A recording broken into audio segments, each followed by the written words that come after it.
안녕하세요. 미국 주식으로 온 대학이 미주은입니다.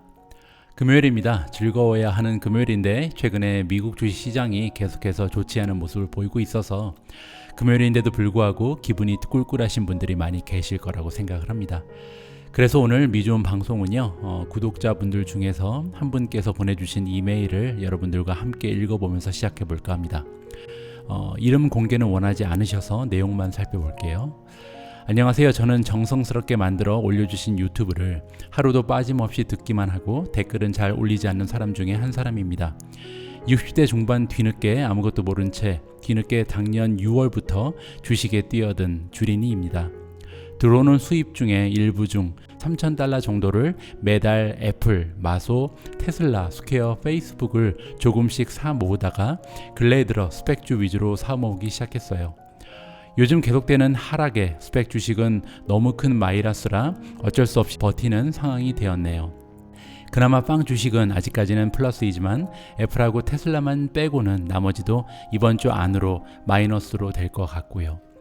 그런데 아직도 계속 하락이 있을 거라는 예측들이 많이 나오고 있어 너무 불안하고 답답한 마음에 이 글을 올려봅니다.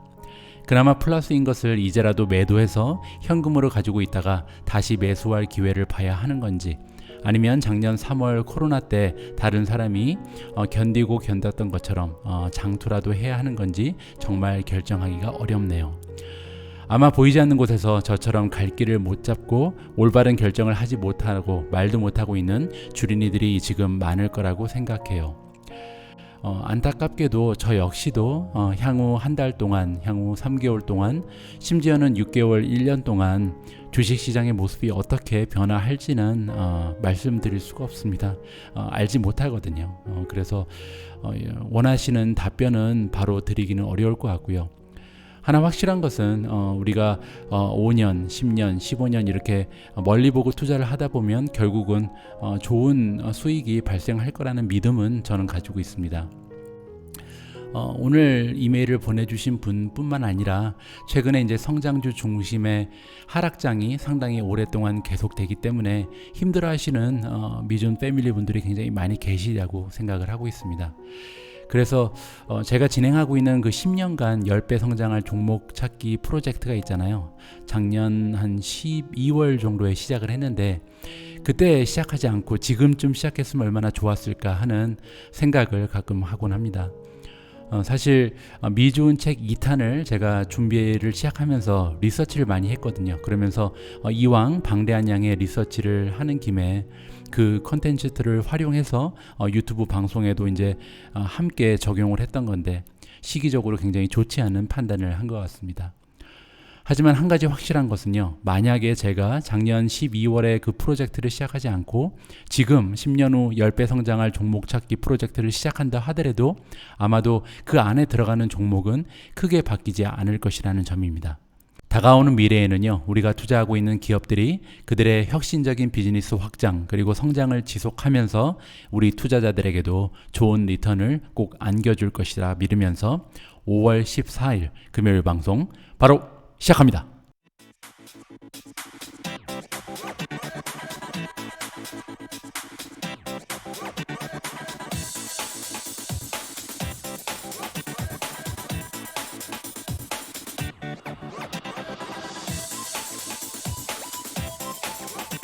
자, 앞에서 말씀드린 것처럼 최근에 조금 힘들어 하시는 분들이 많이 계신 것 같아서요. 오늘의 기사들은 조금은 긍정적인 내용으로 가득 채워봤습니다. 자, 첫 번째 기사 소개드립니다. 자, 쉘 레킹이라는 것은 이렇게 완전히 두드려 맞은 거거든요. 그래서 지금 테크주들이 지난주에 완전히 두드려 맞았잖아요. 그래서 이렇게 두드려 맞으면서 인베스터들이, 투자자들이 드디어 이제 테크 주식을 다시 바라보기 시작했다라는 기사의 포문입니다. 테크주가 이렇게 안 좋은 모습을 보였던 이유들을 먼저 설명을 해줍니다. 먼저 인플레이션이 올라간다는 그런 지표들이 나오고 있었고요. 또한 밸류에이션이 아직까지는 굉장히 비싸다라는 의견이 지배적이었죠.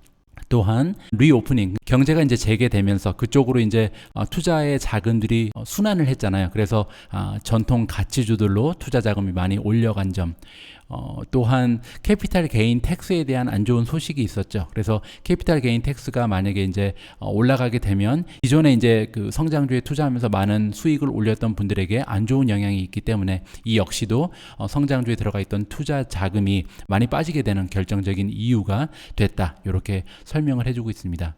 자, 그럼에도 불구하고 이렇게 성장주에 대해서 많은 악재가 있는 그런 환경에도 불구하고 월스트리트에서 일하고 있는 전문가들이 이제 점점 더 인크리징이니까 이제 가면 갈수록 더 불리시하다. 그래서 테크 주식들에 조금 더 이제 불리시 긍정적인 의견들을 던져주고 있다 합니다. 그래서 이제 이번에 CNBC 프로에서는요, 어떠한 테크 주식들이 조금 더 투자 가치가 좋을지 스크리닝을 한번 해줬다고 합니다. 그래서 조건들이 뭐냐면요, 일단은 애널리스트 프라이스 타겟이 있잖아요. 이 프라이스 타겟이 지난 3개월 동안 계속해서 올라온 주식들만 추렸고요. 그리고 두 번째 조건은 12개월 동안, 향후 12개월 동안 프라이스 타겟이 적어도 10% 이상 올라갈 여력이 있는 주식들.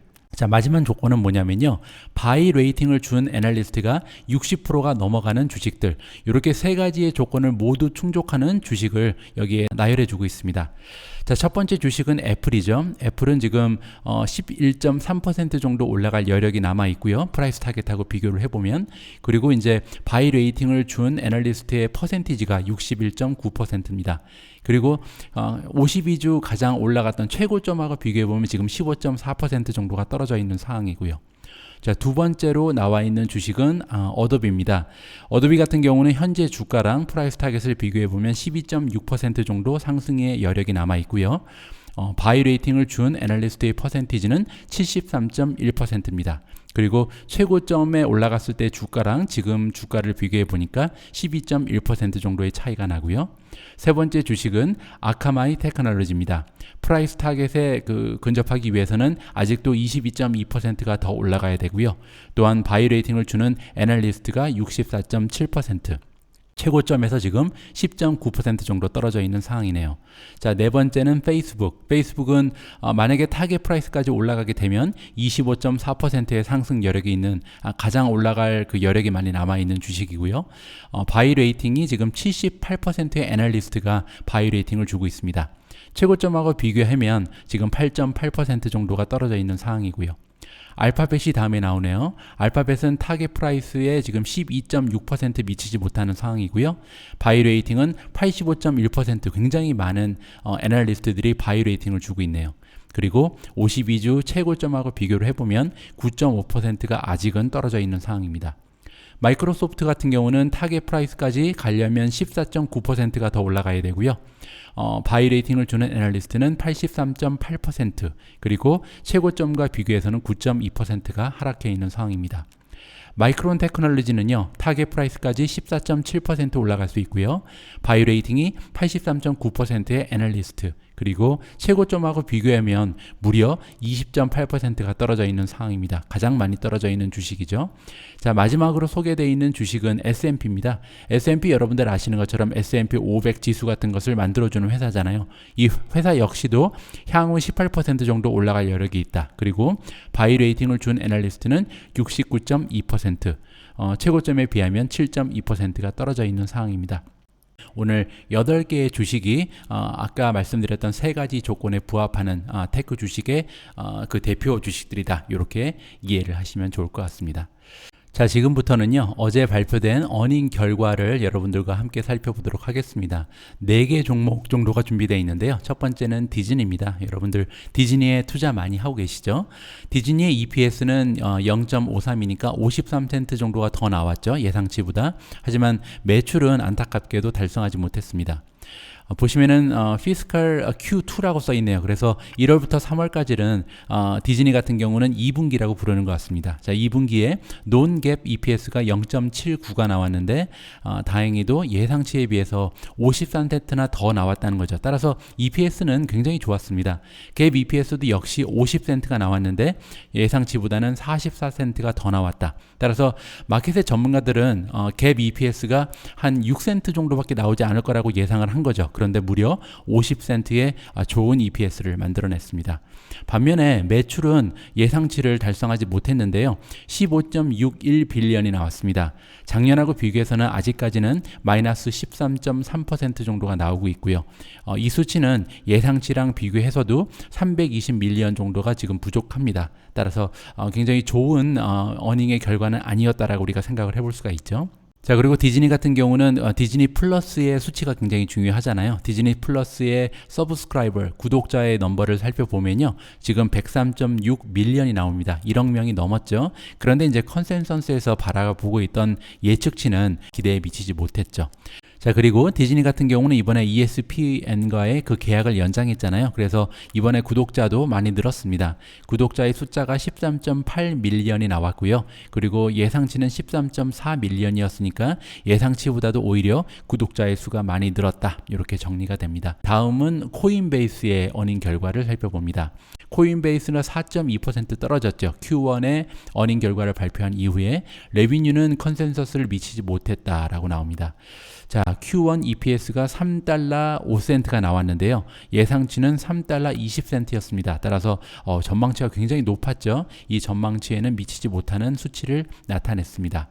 Q1의 매출을 살펴보니까 1.6 빌리언이 나왔는데 이 수치는 역시 애널리스트들이 전망하고 있던 1.82 빌리언보다는 많이 좀 떨어지는 수치입니다. 하지만 2020년 4분기, 그러니까 한 분기 전이죠. 그러니까 작년 4분기랑 비교를 했을 때는 엄청나게 많이 성장을 했습니다. 작년 4분기에는 497 밀리언이 나왔었는데 지금 2021년 1분기에는 무려 1.6 빌리언이 나왔잖아요. 단 한 분기 만에 이렇게 매출이 엄청나게 상승하는 모습을 보였고요. 2020년 1분기랑 비교를 해보면, 그러니까 1년 전하고 비교를 해보면 1년 전에는 179 밀리언밖에 되지 않았었는데 이번에는 1.6 빌리언, 따라서 매출이 거의 9배 이상 올라갔다고 볼 수가 있겠죠. 자, 다음은 Adjusted EBITDA입니다. 1.12 밀리언이 나왔고요. 컨센서스에서는 1.12, 따라서 예상치랑 딱 맞아 떨어졌네요. 그리고 2020년 4분기, 한 분기 전하고 비교를 해보면 288 밀리언이었는데 거기서 지금 1.12, 빌리언이라고 봐야겠네요. 여기 지금 오타가 나왔습니다. 1.12 빌리언이 나와서 Adjusted EBITDA 굉장히 많이 올라가는 것을 우리가 확인을 해볼 수가 있습니다. 자, 다음은요, Monthly Transacting Users, 그러니까 한 달 동안 거래가 있었던 사용자의 수죠. 한 달 동안 6.1 밀리언이니까 610만 명이 지금 이용을 하는 그런 플랫폼으로 발전을 했네요. 컨센서스 역시도 6.1 밀리언 맞아 떨어졌고요. 그리고 Q4 한 분기 전이랑 비교를 해보니까 그때는 2.8 밀리언밖에 되지 않았는데 2배 이상 지금 사용자가 늘었습니다. 굉장히 성장률이 좋은 그런 종목이라고 할 수가 있겠죠. 다음은 토탈 트레이딩 볼륨입니다. 토탈 트레이딩 볼륨이라는 것은 이제 코인베이스 안에서 거래가 되는 거래 총액이죠. 거래 총액이 335 빌리언이었습니다. 굉장히 높은 수치죠. 이 수치는 지금 전분기, 그러니까 2020년 4분기랑 비교를 해보면 엄청나게 많이 늘었죠. 4분기에는 지금 89 빌리언이었는데 이 수치가 335 빌리언으로 갑자기 늘어난 거고요. 그리고 이 수치 중에서 지금 리테일에서 발생한 총 거래 금액은 120 빌리언이었고 인스티튜셔널, 그러니까 기관에서 거래한 금액이 215 빌리언이었다. 이 부분은 굉장히 좋아 보이네요. 왜냐하면 코인베이스에 굉장히 긍정적인 의견을 제시하고 있는 전문가들이 얘기하는 부분 중에 하나가 뭐였냐면요. 지금은 아직까지 개인 투자자들이 많이 몰려있는 플랫폼이지만 결국은 기관들이 많이 이용할 것이다. 그래서 기관들이 이용을 많이 하게 되면 매출에서 굉장히 급격한 성장을 이뤄낼 수 있다. 이러한 이론들이 있었습니다. 근데 지금 보시면 이미 기관에서 거래하는 금액이 여기 보시면 리테일이라는 것은 개인 투자자들이거든요. 개인 투자자들이 거래하는 것보다 훨씬 더 많아졌죠. 이 부분은 굉장히 긍정적인 신호로 우리가 해석을 해볼 수가 있고요.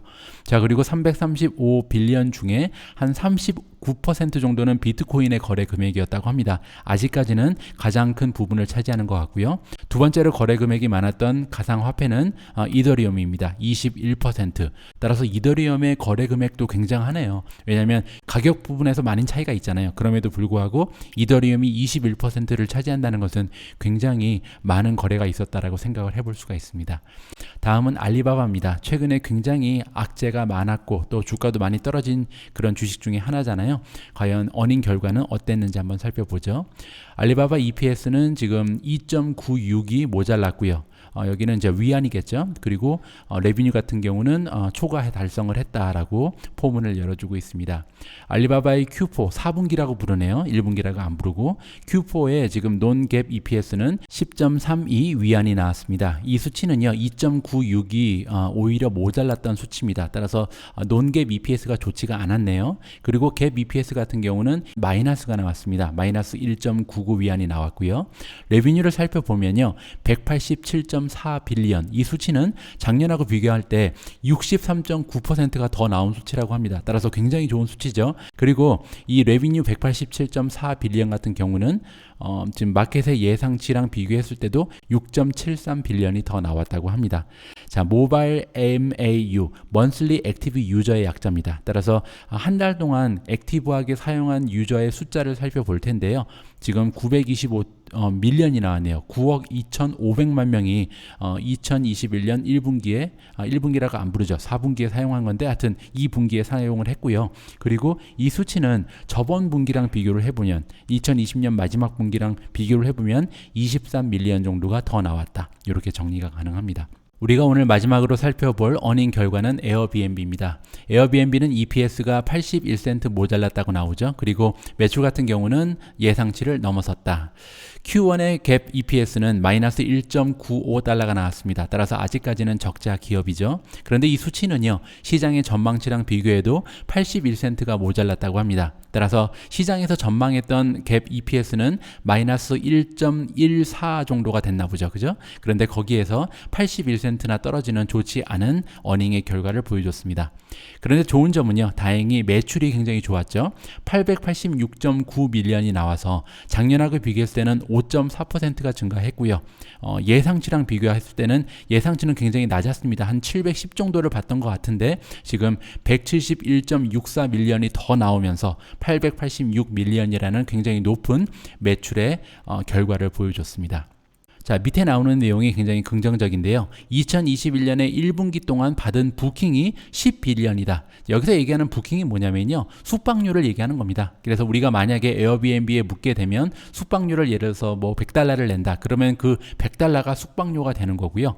여기서 얘기하는 매출은 숙박료랑은 다릅니다. 왜냐하면 에어비앤비는요, 실제로 자기들이 에어비앤비를 운영하는 것이 아니고 호스트라는 사람들을 찾아내서 거기서 이제 수수료를 부과해서 수수료에서 나오는 돈을 매출로 잡거든요. 그래서 에어비앤비의 비즈니스 모델을 잠깐만 설명을 드리면요, 모든 부킹이 발생을 하면 이 부킹에서 수수료를 양방에서 다 띄어갑니다. 그러니까 예를 들어서 100달러를 만약에 숙박료로 책정을 했다면요, 그 100달러에서 6%에서 한 12% 정도를 숙박객한테 받습니다. 그러니까 숙박을 하는 사람들이 돈을 더 내야 된다는 거죠. 그 수수료 쪽으로. 그게 한 6%에서 12% 정도가 되고요. 그리고 이제 그 에어비앤비의 숙박 시설을 제공하는 호스트들도 역시 3%라는 수수료를 에어비앤비에 내야 됩니다. 그래서 에어비앤비 입장에서는 만약에 100달러가 숙박비라면 100달러에서 한 6달러에서 12달러 정도는 숙박하는 사람들한테서 받고요. 그리고 또 3달러를 더 추가적으로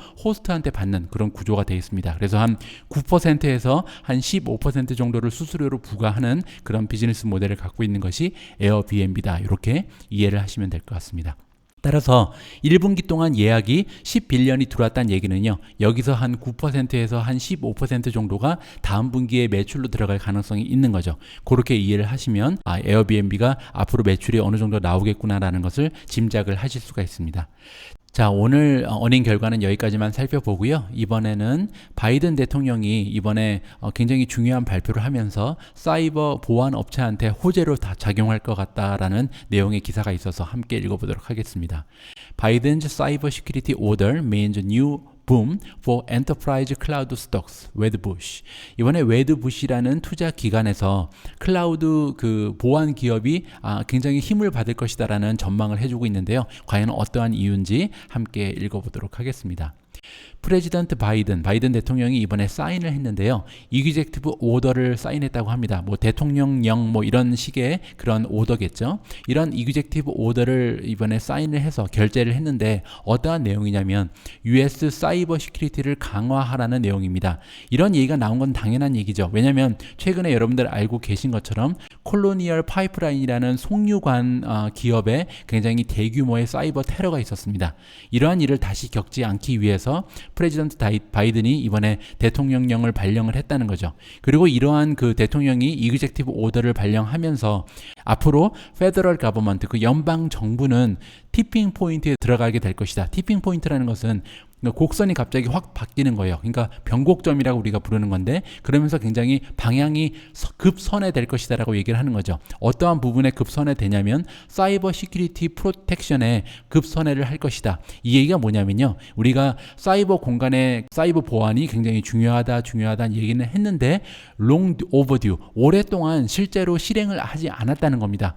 그만큼 이제 좀 급하다는 생각을 하지 않았다는 거죠, 연방 정부에서. 하지만 이렇게 안 좋은 일을 겪었기 때문에 이번 테러로 인해서 갑자기 이제 이쪽에 집중해서 돈을 많이 투자를 할 가능성이 있다라고 얘기를 해주고 있습니다. 그리고 이렇게 연방 정부가 만약에 사이버 보안 쪽에 투자를 갑자기 진행하게 되면 이러한 현상이 프라이빗 섹터, 그 민간 부분에도 많은 영향을 미칠 수 있다는 거죠. 그렇게 되면 사이버 시큐리티 기업들이 많은 혜택을 얻을 수 있을 것이다 라고 전망을 해주는 겁니다. 자, 그리고 조금 더 자세한 내용이 나오는데요. 보시면 바이든 정부에서 이번에 페더럴 스pen딩이라는 것은 이제 연방 정부에서 투자를 많이 할 것이라는 얘기죠. 그리고 어떤 기업들이 수혜를 입을 거냐, 두 기업을 얘기해 주고 있습니다. 텔로스라는 기업이 있는데요. 텔로스라는 기업은 역시 IT 기업인데 사이버 그 보안 쪽에 스페셜라이즈 돼 있는 그런 기업을 얘기합니다. 텔로스, 그리고 또 하나의 기업이 나오는데 팔란티어 쪽이 많은 좀 혜택을 입을 것이다. 연방 정부가 이쪽에 투자를 많이 한다면 말이죠. 그리고 이제 민간 쪽에도 많은 혜택을 얻을 수 있는 기업들이 좀 나열이 되어 있는데요. 사이버 시큐리티를 제공하는 포티넷이라든지 아니면은 세일포인트, 크라우드 스트라이크, 테나볼, 사이버 아크, 바로니스, G스케일러, 그리고 팔로알토, 이렇게 앞으로 이제 사이버 보안 쪽이 강화되는 트렌드가 나타나게 되면 수혜를 받을 만한 종목을 열거해줬습니다.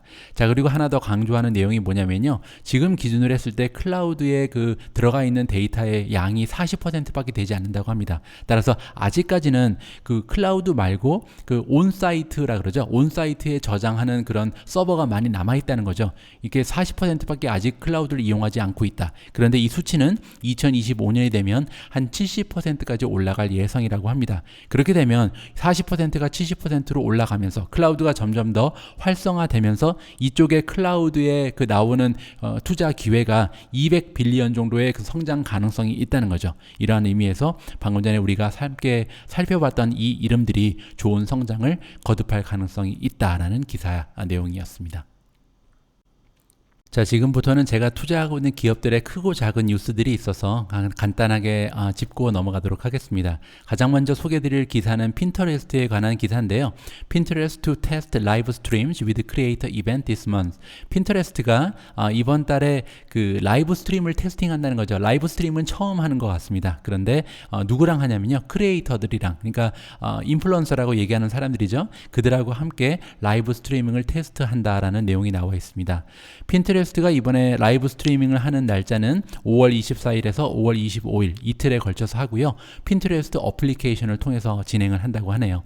이번에 주제 같은 경우는 푸드, 음식, 디자인, 그다음에 요리, 스타일 같은 다양한 방면의 지금 인플루언서를 모셔놓고 이벤트를 진행한다고 하고요. 총 21명의 크리에이터가 참여를 한다고 합니다.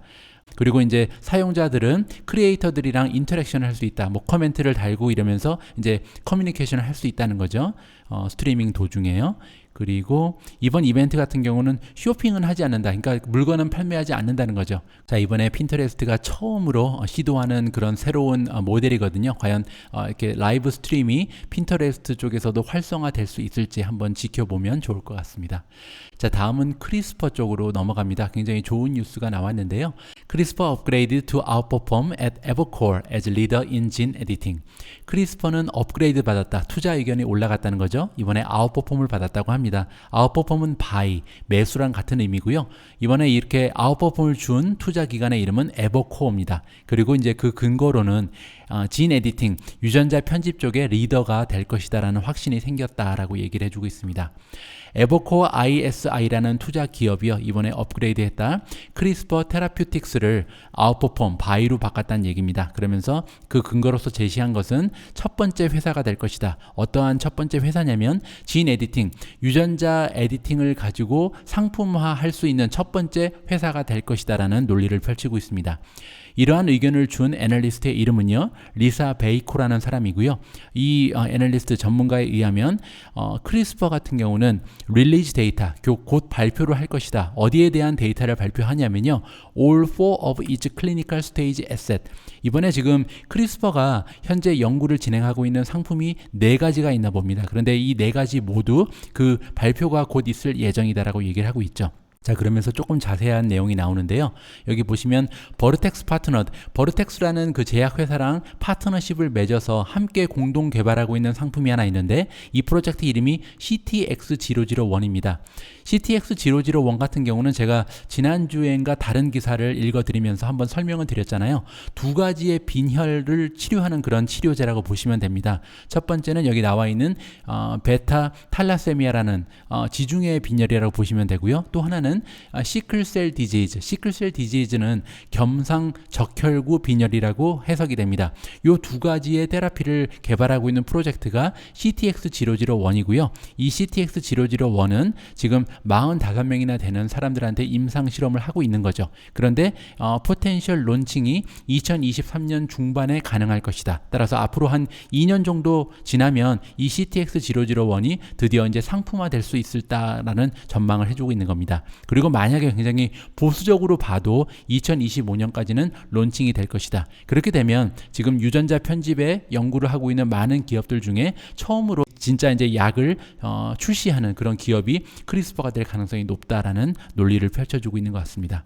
자, 그리고 장기적인 관점으로 봐서도요, 롱거텀이니까 크리스퍼 같은 경우는 인슐린에 의존해야 되는 다이아벳, 그 당뇨병을 얘기하죠. 당뇨병 치료 부분에 있어서도 베스트 인 더 클래스, 그러니까 가장 앞서 나가는 그런 기업이 될 것이다라고 얘기를 해주고 있습니다. 따라서 여러 가지 지금 연구하는 부분에서 굉장히 좋은 뉴스를 단기간에 우리한테 안겨줄 수 있다. 이러한 전망을 보여주고 있죠. 자, 다음 기사는 레모네이드에 관한 기사를 준비했습니다. 최근에 주가의 흐름이 굉장히 안 좋아서 걱정하시는 투자자분들이 많은 것으로 이해하고 있는데요. 어떤 내용인지 한번 살펴보죠. 레모네이드 gains despite the new short call from Muddy Waters. 레모네이드의 주가가 올라갔다. 최근에 Muddy Water라는 공매도 기관에서 숏콜을 했는데도 불구하고 올라갔다는 내용이죠. 어제 7.56% 주가가 상승하는 모습 보였습니다. 자, 그럼 과연 어떠한 내용의 공매도 리포트인지 함께 살펴보도록 하겠습니다. 자, 이번에 Muddy Water가 주장하는 바를 살펴보면요, 레모네이드의 웹사이트는 시큐리티 문제가 있다는 겁니다. 보안적인 문제가 있다는 얘기죠. 그래서 고객들의 개인 정보들이 빠져나갈 수 있다라는 내용을 숏 레포트, 공매도 리포트를 통해서 보고했다고 합니다. 그리고 이제 Muddy Water의 칼슨 블록이라는 사람은 레모네이드의 CEO한테 편지까지 썼다고 하네요. 어떠한 내용의 레터를 보냈냐면요, 지금 당장 사이트를 오프라인해라. 그러니까 웹사이트를 내리란 얘기죠. 폐쇄하고 빨리 이 문제점을 보완을 해야 된다라고 경고를 했다고 합니다. 자, 그래서 그 공매도 리포트에 관해서 레모네이드에서 성명을 냈는데요. 어떠한 성명인지 보죠. 자, 머디 워터즈가 주장하는 바는 지금 4개의 인슈어런스 쿼테이션에 관한 것이다. 인슈어런스 쿼테이션이라는 것은 보험의 그 견적을 얘기하는 거죠. 보험의 견적을 가지고 지금 시비를 걸고 있는데 이 보험 견적들은 레모네이드의 사용자가 스스로 공유한 것이다 라고 얘기하고 있습니다. 이 고객들이 너무나 이 견적을 좋아했기 때문에 쉐어한 것이다, 공유한 것이다. 그리고 이것은 우리의 약점이 아니다. 이것은 우리가 보완해야 될 것이 아니다. 우리는 디자인했는데 이 쿼테이션, 견적을 공유할 수 있게끔 시스템을 만들었다는 얘기입니다. 그래서 누구나 그 사용자들이 그들이 원하면 그들이 받은 견적을 그들의 가족이라든지 친구라든지 아니면 모기지 뱅크랑 공유할 수 있게끔 프로그램을 만들어 놨다는 거죠. 그리고 이러한 기능을 이용해서 지금 많은 사람들이 그들이 받은 견적들을 핀터레스트라든지 아니면 그들이 운영하고 있는 블로그에 공유를 하고 있다. 따라서 이것은 그 개인정보가 유출된 것이 아니고 그들이 스스로 사용자들이 너무 좋아서 이 견적을 자랑하기 위해서 다른 사람들과 공유했다. 이런 식으로 지금 반박을 하고 있다. 이러한 내용의 기사였습니다. 자, 그럼에도 불구하고 한 가지 우리가 기억해야 되는 부분은요. 레모네이드는 지금 공매도가 19%나 들어가 있습니다. 전체 주식 중에 지금 19%가 공매도라는 얘기죠. 이 이야기는요. 만약에 레모네이드가 만약에 좋은 모습을 보이게 되면 주가가 엄청나게 올라갈 가능성도 있는 거죠. 공매도의 스퀴즈가 나올 수 있으니까요. 그런데 만약에 지금 계속해서 만약에 어닝 결과가 점점 안 좋은 쪽으로 다가가게 되면 이 공매도 때문에 주가가 한동안 횡보하거나 아니면 계속해서 하락할 가능성도 있다. 두 가지의 가능성을 모두 염두에 두면서 우리가 투자를 해야겠습니다. 자, 다음 기사는요. 구글에 관한 기사인데 굉장히 간단합니다. 함께 살펴보죠. 자, 구글 클라우드가요. 두 개의 승리를 거뒀다. 오늘 두 가지 호재가 동시에 발생했다는 건데요. 첫 번째는 일론 머스크의 스페이스 X 그리고 스타링크가 그들의 고객이 됐다는 거고요. 두 번째는 페이팔은 이 기존 고객이었는데 그 관계가 강화되고 있다라는 얘기를 해주고 있습니다. 자, 그러면 먼저 스타링크를 보면요. 스타링크 같은 경우는 그라운드 스테이션, 그러니까 이제 스타링크는 위성이잖아요. 그런데 그 위성 말고 이 위성과 연결되는 그라운드, 땅에 있는 스테이션이 있을 텐데 이 그라운드 스테이션의 셋업을 구글 데이터 센터를 이용해서 하게 된다는 겁니다. 자, 그렇게 되면 굉장히 커다란 고객이 될 수도 있겠죠. 스타링크는 좀 규모가 큰 그런 비즈니스가 가능하니까요. 자, 그리고 이번 딜은요. 7년간에 걸쳐서 지속될 수 있다고 합니다. 따라서 굉장히 장기적인 계약을 이번에 일론 머스크가 운영하고 있는 스페이스X 그리고 스타링크랑 한 것으로 보이고요. 자, 두 번째로 페이팔에 관한 뉴스도 굉장히 좋습니다. 구글 클라우드를 이용을 한다. 어디에 이용하냐면요. 인프라스트럭처랑 애널리틱스, 그러니까 분석하는 거죠. 뭐를 분석하냐면 트랜잭션 프로세싱 그로스. 이번에 그러니까 페이팔 같은 경우 최근에 트랜잭션이 굉장히 많아지고 있죠. 가상화폐 같은 것도 포함을 하면서 비즈니스가 굉장히 확장되고 있는데 그러면서 이제 다뤄야 되는 데이터가 굉장히 많아지잖아요. 그래서 이러한 성장들을 뒷받침하기 위한 인프라 그리고 분석을 위해서 구글 클라우드를 이용하게 됐다라고 얘기해주고 있습니다. 반면에 구글 역시도 페이팔을 이용하기 시작했는데요. 최근에 들어서 구글 애드버타이즈먼트 그리고 구글 워크스페이스의 페이먼트 그 결제 수단으로 페이팔을 추가했다고 합니다. 따라서 이 두 기업은요 서로 이제 파트너십이 강화되면서 윈윈하는 모습을 보여주고 있다. 이렇게 이해를 하시면 될 것 같습니다. 자, 오늘 마지막으로 살펴볼 기사는 로쿠에 관한 기사인데요. 이 역시도 굉장히 좋은 뉴스입니다. 간단히 한번 살펴보죠. 자, 로쿠가 셀리브레이팅 축하를 하고 있다. 뭐를 축하하냐면요. 스트리밍 데이라는 것을 만들어서 축하를 한다고 합니다. 이번에 진행이 되는 스트리밍 데이 같은 경우는 30개의 로쿠 오리지널을 지금 출시를 한다고 하네요. 로쿠 오리지널이라는 것은 여러분들 그 넷플릭스 오리지널처럼 로쿠에서 직접 만든 컨텐츠를 얘기하는 거죠. 뭐 영화라든지 드라마 같은 것을 얘기하겠죠. 그리고 이제 5월 20일 날 로쿠 채널을 통해서 이 30개의 오리지널 컨텐츠를 발표를 한다는 거죠. 자, 로쿠는 최근에 인수를 했습니다. 누구를 인수했냐면 비디오 서비스를 하고 있는 퀵이라는 기업을 인수를 했는데요.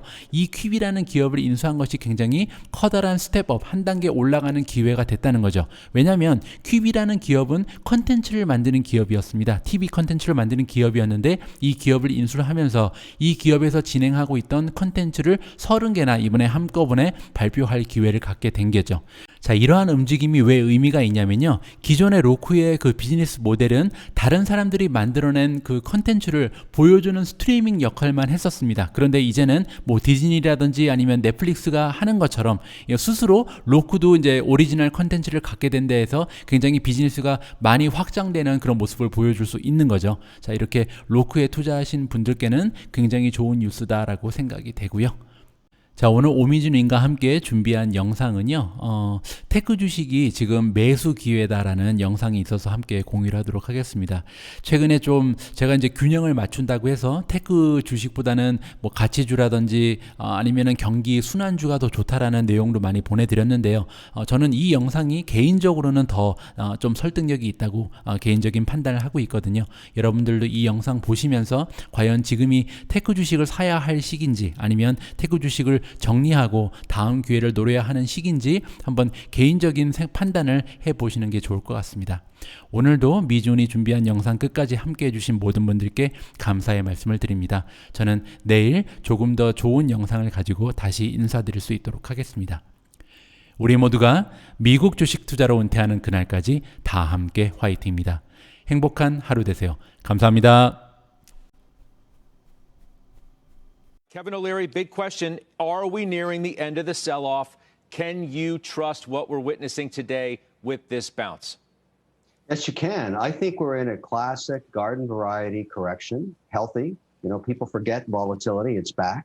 And as a result, we're going to have days like we've had in the last week or two. Obviously, tech sector really took it on the chin, but the thing that really matters is earnings and growth. And so, you know, I look at the earnings numbers and they're just blowing them out of the water. We're having a spectacular comeback here. The economy's on fire. I think we're getting growth in the back end of this year like we haven't seen since the 50s. And so, you know, I have to look at this as a buying opportunity, particularly in tech, where I look at the quarter over quarter growth in some of these names like Zoom that got slaughtered and say to myself, wait a second, nothing's changed. They're still growing like crazy. And all of those companies that, you know, people said, oh, the PE is too high, their growth hasn't slowed. The earnings are terrific. I think this is just a buying opportunity, and I think we're going to keep moving forward. What kills a market is real inflation, which we haven't seen yet, and slowing of earnings, which we definitely are not seeing. So I'm still full steam ahead. Equities rule, fixed income, nowhere to go. I think we're going to have a spectacular back end of this year. So you gave me a lot to work with there, and I want to be clear here. You bought Zoom and DocuSign and Tencent and some of these other stocks that have gotten obliterated lately. Nobody is questioning the lack of growth. It's the question, Kevin, of too much growth. And the fact that inflation is picking up, that's undeniable. Look at all of the figures and the facts and what's happening in some commodities markets. Inflation is undoubtedly picking up. Isn't that a problem? Well, this kind of reminds me, particularly on those names like a Zoom, the comments I used to get in the days of Amazon when it would correct 38%. It did it every 18 months. And people say, oh, it's over. There's no more growth, yada, yada, yada, yada, yada. When there's a secular trend occurring, like what's going on as we speak to each other right now on Zoom, and all these technologies that empower digitization, direct to consumer, which is growing margins and growing a brand new Digital America 2.0, that hasn't changed. We're in the third inning of that. So if you've got to be able to stomach a little volatility. We haven't had much lately. This is classic volatility. But I really go back to just looking at the quarter over quarter growth. Pick any growth stock. You know, I've given you three that I've doubled down on recently. But basically, nothing's changed. And so at the end of the day, if the market wants to value it differently by 40% and goes on sale, okay, I'll buy a little bit more. But tell me when the world stops growing. That's not the case right now. Okay.